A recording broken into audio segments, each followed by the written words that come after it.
Rockstar সিনেমার এই দৃশ্য দেখে সিনেমা হলের সকল দর্শক কেঁদেছে। শেষের দৃশ্যটি এমন বেদনাদায়ক যেটি দর্শকদের হৃদয়ে দাগ কেটে এখনো আছে। এই দৃশ্যটি দেখে সিনেমা হলের প্রতিটি দর্শকের চোখে জল এসে গেছে।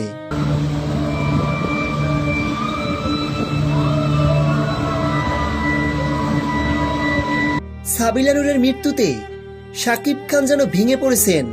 মনে হয়েছে তার পাশ থেকে পুরো পৃথিবীটাই হারিয়ে গেছে।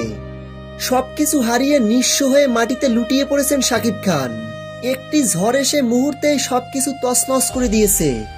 এই দৃশ্যটি দেখে সত্যি সকল দর্শকদের হৃদয় টাচ করেছে। রকস্টার সিনেমাটি দেখে কোনোভাবেই মনে হয়নি এটি একটি সিনেমার কাল্পনিক গল্প। শাকিব খানের অসাধারণ অভিনয় মুগ্ধ করেছে সকল দর্শকদের। বিগত দিনে শাকিব খানের সকল সিনেমার রেকর্ড ব্রেক করবে। রকস্টার সিনেমার গল্প, শাকিব খানের লুক, এক্সপ্রেশন এবং ডায়লগ বলার ভঙ্গিমা সবকিছুই যেন দর্শকদের হৃদয় ছুঁয়ে গেছে। তো ভিউয়ার্স, আপনারা যারা এখনো রকস্টার সিনেমাটি দেখেননি, আপনাদের পাশের নিকটস্থ সিনেমা হলে গিয়ে রকস্টার সিনেমাটি নিঃসন্দেহে দেখতে পারেন।